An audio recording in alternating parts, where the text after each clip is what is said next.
Scalp സൊറിയാസിസും ഡാൻഡ്രഫും ഒന്നാണോ എന്നത് പലരുടെയും കോമൺ ആയിട്ടുള്ള സംശയമാണ്. ഇതെന്താണെന്ന് നോക്കാം.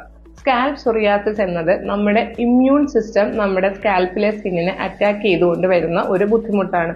സോ ഇവിടെ നല്ല കട്ടിയുള്ള സിൽവറി വൈറ്റ് സ്കെയിൽസ് ആയിരിക്കും നിങ്ങൾക്ക് കാണാൻ കഴിയുന്നത്.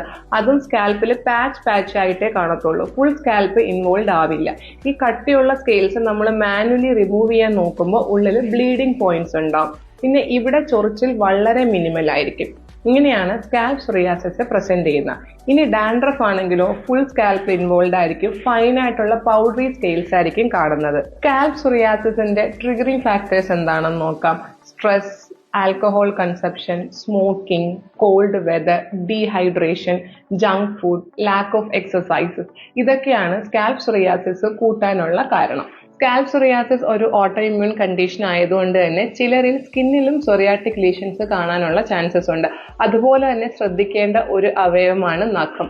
നഖത്തിൽ നല്ല ഡീപ്പായിട്ടുള്ള കുഴികൾ, ബ്രിട്ടിൽ നെയിൽ, ഈസി ആയിട്ട് നഖം പൊടിഞ്ഞു പോകുന്നു എന്നിവരിൽ നെയിൽ സൊറിയാസിസും കൂടി കാണാനുള്ള ചാൻസസ് ഉണ്ട്. How to treat this? Psoriatic സ്കെയിൽസിന്റെ കട്ടി കൂടുതലായതുകൊണ്ട് തന്നെ കോൾ ടാർ, സാലിസിലിക് ആസിഡ് കോമ്പിനേഷനുള്ള ഷാമ്പു കൊടുത്ത് നമ്മൾ അതിന്റെ കട്ടി കുറയ്ക്കാൻ നോക്കും. Also, we add corticosteroid lotion if there is inflammation. Next option you can think is phototherapy. ഈ ടോപ്പിക്കൽ മാനേജ്മെന്റിൽ ഒന്നും കൺട്രോൾ ചെയ്യാൻ പറ്റിയില്ലെങ്കിൽ മാത്രമേ നമ്മൾ ടാബ്ലറ്റ്സ് സ്റ്റാർട്ട് ചെയ്യുകയുള്ളൂ.